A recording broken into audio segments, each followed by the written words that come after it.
Today, we have in the international media, there is a very common statement which is repeatedly bombarded, especially in the Western media. And that statement is, all Muslims are not terrorists, but all terrorists are Muslims. And this statement was even imported to India, especially after the 11th July, the serial train bomb blast that took place in Bombay, especially to Bombay. And we find that even in India, especially in Bombay, people kept on repeating the statement that all Muslims are not terrorists, but all terrorists are Muslims. Let us analyze today what do the historical records tell us, and what does the data on terrorist attack that is available in world history, what do they tell us? When we look at the records, in 19th century, we can hardly find any terrorist attacks have been done by Muslims. Time does not permit me to speak about the details of the attacks taking place in 19th century. I'll just mention a couple of them. We know that in 1881, Tsar Alexander II of Russia, he was assassinated. He was traveling in a bulletproof carriage in St. Petersburg Street. There was a bomb that kills innocent 21 bystanders. He comes out of the bulletproof carriage, another bomb comes, and he's killed. He was not killed by a Muslim, he was killed by ignorance. He was a Pole from Burbusk. He was a non-Muslim, he was an anarchist. We know in 1886, there was a bomb blast that took place in the Haymarket in Chicago during the labor rally. And 12 innocent people were killed. One amongst them was a policeman by the name of Dejan. Later on, 7 policemen were injured, and they died in the hospital. The people responsible for this act, they were not Muslims. There were 8 anarchists, all of them non-Muslims. When we analyze the record of the terrorist attacks that have taken place in the 20th century, we know from the historical records that on the 6th of September, 1901, the then president of USA, William McKinley, he was assassinated by an anarchist by the name of Leon. He was shot twice by Leon. He was a non-Muslim.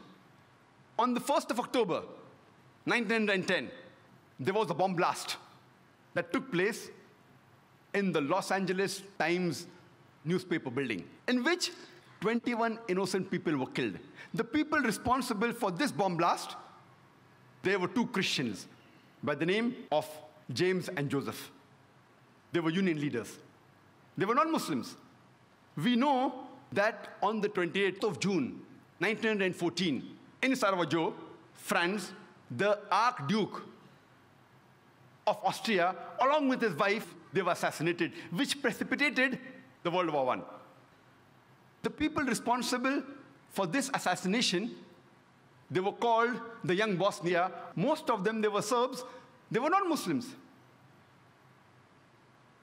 From historical record, we come to know that on the 16th of April, 1925, there was a bomb blast that took place in St. Nedelia Church in Sofia, the capital of Bulgaria, in which more than 150 innocent people were killed and more than 500 injured. It was the biggest terrorist attack that has taken place on the soil of Bulgaria. It was conducted by the Bulgarian Communist Party. They were not Muslims. We know from historical records that on the 9th of October, 1934, King Alexander I of Yugoslavia, he was assassinated by a gunman by the name of Lada Georgiev. He was a non-Muslim. The first US plane to be hijacked, it was not by a Muslim, it was by a non-Muslim by the name of Ortiz. He hijacked the US airliner to Cuba, and he later on got their asylum. When we go to the records of terrorist attacks done, we come to know that in the year 1968, the ambassador to Guatemala, he was assassinated by a non-Muslim. In 1969, the ambassador to Japan, he was knifed by a Japanese, a non-Muslim. The ambassador to Brazil in 1969, he was kidnapped by a non-Muslim. The famous attack, the Oklahoma bombing, which took place on 19th of April, 1995, where there was a truck loaded with a bomb, which rammed into the federal building in Oklahoma, which killed 166 innocent human beings. And hundreds others were injured. Initially, it came in the press, Middle East conspiracy, for days together. Later on, they came to know it were two right-wing activists, Christians by the name of Timothy and Terry, who were responsible for the bombing of the federal building in Oklahoma. But when this news comes, it comes for a couple of days and then it vanishes. But before, for several days, Middle East conspiracy, Middle East conspiracy. After World War II, from 1941 to 1948, in a span of 8 years, 259 terrorist attacks were conducted by Jewish terrorists. By many organizations, Ignun, Stern Gang, Haganah, and we know of the famous bombing of King David Hotel, which took place on the 22nd of July, 1946. They were conducted by Ignun, under the leadership of Naik, in which 91 innocent people were killed, out of which 28 were British, 41 were Arabs, 17 Jews, and 5 others. The Ignun group, they dressed up as Arabs to show as though Muslims did the bombing. And the person responsible was Naik. And it was the biggest terrorist attack against the history of British Mandate, in which 91 people were killed. And at that time, Naik, he was called as terrorist #1 by the British government. Later on, after a few years, he becomes the Prime Minister of Israel. And later on, after a few years, he gets the Nobel Prize for Peace. Imagine, a person who has killed hundreds and thousands of innocent human beings becomes the Prime Minister of Israel and later on gets the Nobel Prize for Peace. And most of the groups that were fighting, like Stern Gang, Ignun, Haganah, all of these Jewish groups and the leaders like Yitzhak Rabin, Naik, Ariel Sharon, later on became prime ministers and high-holding ranks in the state of Israel. And all of them, they were fighting for a Jewish state. If you see the world map, before 1945, Israel did not exist. Israel didn't exist. These Jewish groups, they were called as terrorists by the Britishers. They fought for a Jewish state.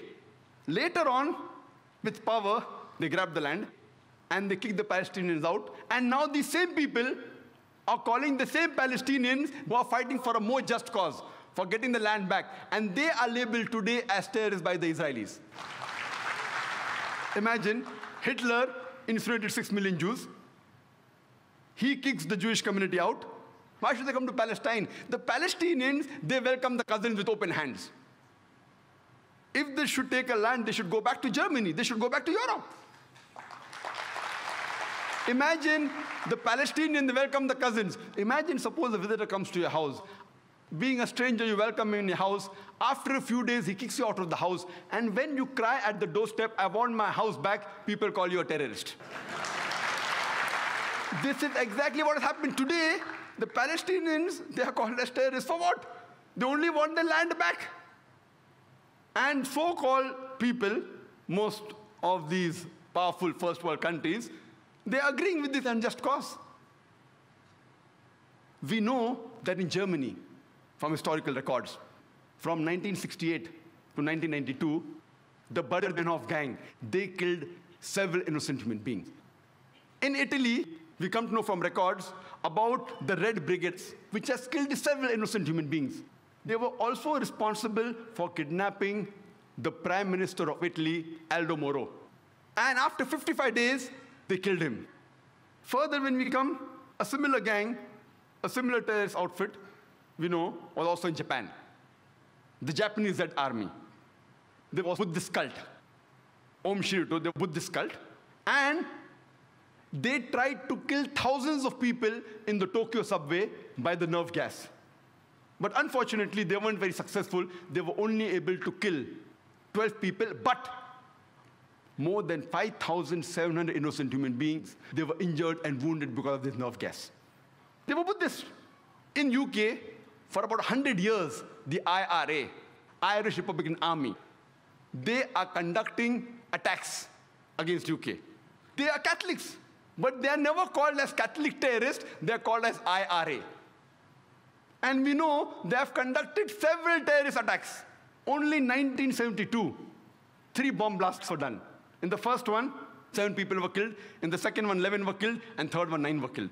In 1974, they did 2 bomb blasts. In the Guildford pub, they killed 5 innocent people and injured 44 people. In the Birmingham pub, 21 innocent people were killed by the bomb blast and 182 were injured. Time doesn't permit me to speak about all the activities they did. I'm just mentioning a few, just at random. In 1996, they did a bomb blast in London where 2 people were killed and more than 100 were injured. Further, in 1996, a bomb blast was done in the shopping area of Manchester where 206 people were injured. In 1998, Bambridge bomb blast, where 500 pounds of bomb was loaded in a car, in which 35 innocent people were injured. In the same year, we know from records about the Omak bomb blast, where a 500-pound of bomb was put in a car, and 29 innocent people were killed, and 330 were injured. All these records are from non-Muslim sources. They have not been written by Muslims. All from non-Muslim sources, from Amnesty report, from BBC. If you go on the internet, you can cross-check. But many a time when the number is big, there may be a difference. Like today, we know how many people killed, 296, one report says 294, one says 293, so I play it safe and say more than 290. The report, if it's a large number, may differ by few here and there. If it's a small number, it's precise. All these by non-Muslim sources. In 2001, the BBC was bought by IRA. But these people, they are not called as Catholic terrorists. Today, the UK government is more afraid of Muslim terrorists. I don't know from the records of the UK government how many confirmed Muslim terrorists have done bomb blast in UK. Even the London bombing of 7th July, there's no confirmed report. They are suspected to be Muslims. It's not confirmed, in which more than 50 people were killed. One report says 52, one report says 56. Therefore, I said more than 50 people were killed. Even if we agree for sake of argument that they were Muslims who did the 7th July bomb blast in the year 2005, yet they come nowhere close to IRA. IRA puts these bomb blasts to shame. They have killed hundreds and thousands of people. Yet today, the UK government is more afraid. IRA is doing since more than 100 years. But because of the advice of George Bush, Tony Blair is more afraid of the Muslim terrorists rather than the problem which is there for more than 100 years. We know from historical records that in Spain and France, the terrorist organization is ETA. They have conducted 36 attacks. And in Africa, there are so many organizations, the list is exhaustive. But the one which is worth noting, and one of the most notorious, is called as the Lord's Salvation Army. It's a Christian terrorist organization. They train young children to commit terrorist attacks. When we come to Sri Lanka, we know of the LTTE, Tamil Tigers. They are supposed to be one of the most notorious, most violent of all the terrorist organizations in the world. They are the people who are experts in suicide bombing. And they even take help of children. They train them, and they let them take part in suicide bombing. Normally, people are known that the Palestinians do suicide bombing, Iraqis do suicide bombing. If you historical record, the people who have popularized suicide bombing are the LTTE, Tamil Tigers. Who are they? They are Hindus. But the Indian report doesn't say Hindu terrorists, they say LTTE. When we come to India, many a times, most of the terrorist attacks that we hear of, majority of them, they talk about Kashmiri militants. Whether the attacks are right or wrong, we can discuss some other time. But how many times do we hear? And what Justice Hospital Suresh said, he named many of the terrorist attacks taking place in India. I wonder how many of the people in the audience have heard of them in the newspapers. How many? Those people who are involved, like honorable people like Justice Hospital Suresh, and those in the field, they're aware of it. But the general masses, we aren't aware of it. Whenever terrorist attacks are talked about, most often they're talked about Muslim terrorists. Why? In India, there are terrorist organizations belonging to almost all different religions. Almost all. We know of the Sikh terrorist organization, Brindanwala group, in Punjab. We know that the Indian government, on the 5th of June, 1984, they took over the Golden Temple. in which 100 human beings were killed. In retaliation, a few months later, on 31st of October, 1984, the then Prime Minister, Srimati Indira Gandhi, she was assassinated by one of her security guards who was a Sikh. If you go to the South Asian terrorism portal site, not run by Muslims, run by non-Muslims, and you see the list of terrorist attacks done by all the people, the Muslims are in a minority. But that's never highlighted in the media. If you go to northeast of India, if you go to Tripura, the Christian terrorist organization exists, like ATTF, All Tripura, Tiger Force, NLFT, National Liberation Front of Tripura. They're Christians. They have killed several Hindus. Reports, if you go on the site, 4 Hindus killed, 8 Hindus killed. On 2nd October 2004, 44 Hindus were killed and several were injured by this group. They were Christians. In Assam, Ulfa. Ulfa alone, in a span of the past 16 years, from 1990 to 2006, they have conducted successfully 749 terrorist attacks. They will put the Kashmiri militants to shame. 749 confirmed terrorist attacks. But when we read in the newspaper, we only know about the Kashmiri attacks. And I remember a couple of years back, I'm called, alhamdulillah, by God's grace, by several parts of India, from several parts of the world. I had many invitations from Kashmir, but is it the right time to go, yes or no? Finally, in September 2003, I decided to go to Kashmir. And there I gave a talk in Srinagar, and they told me, the organizers, that in the past 14 years, first time the government gave permission for a public talk. And they organized my talk in polo grounds in Kashmir, in which 100,000 people attended. In all this turmoil, and the government gave me security. I was wondering, why are these people with machine guns with me? I went on to the various sites, Gulmarg, Pahalgam, gave talks, etc. Fine. I didn't think it was required. Later on, I happened to go to Assam to give talks. And the moment I land on the airport, I find security guards around me. I said, why? And there, I thanked God. Alhamdulillah. If they would not have been there, I wouldn't have come back here. I did not know. I did not know that so many terrorists are there in Assam. The Ulfa are trained only to target the Muslims. They are Hindus. How many times does the press, the media report about them? Because it's not tantalizing. These reports may come in the news brief. It does appear. News briefs, how many people note it? Never in the headlines. In news briefs. Amongst the organizations, terrorist organizations, the Naxalites, we know of the Maoists. The Maoists are communist. #1 terrorist attacks that have been done in India, maximum are by the Maoists. Only in Nepal, in the past 7 years, they have conducted 99 terrorist attacks. And out of the 600 districts in India, according to the Indian government, according to the site on terrorism, they say that they are present in 150 districts of India. They have done terrorist attacks in 1/3 parts of India.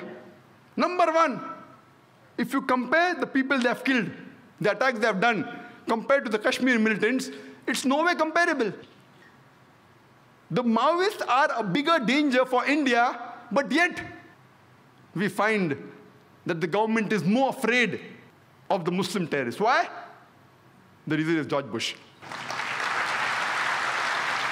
Just a couple of days back, on the 9th of September, an article came in Times of India, not on the front page, inside, but quite a big article, that 875 rockets, a haul of ammunition, 875 rockets, which were supposed to be supplied to the Maoists, they were intercepted. And they were confiscated. And 30 rocket launchers. Imagine, it is the biggest haul in the history of India that any terrorist organization that the government has caught. 875 rockets. They can wage a war against the Indian army. And the DGP of Andhra Pradesh in Hyderabad, he was shocked.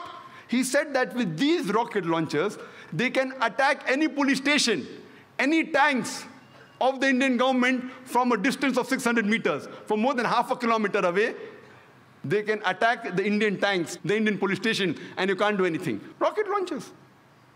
Yet we see people are more afraid of people who have a beard, people who are wearing a cap, people who have trousers above the ankle. Are they more dangerous than the rocket launchers?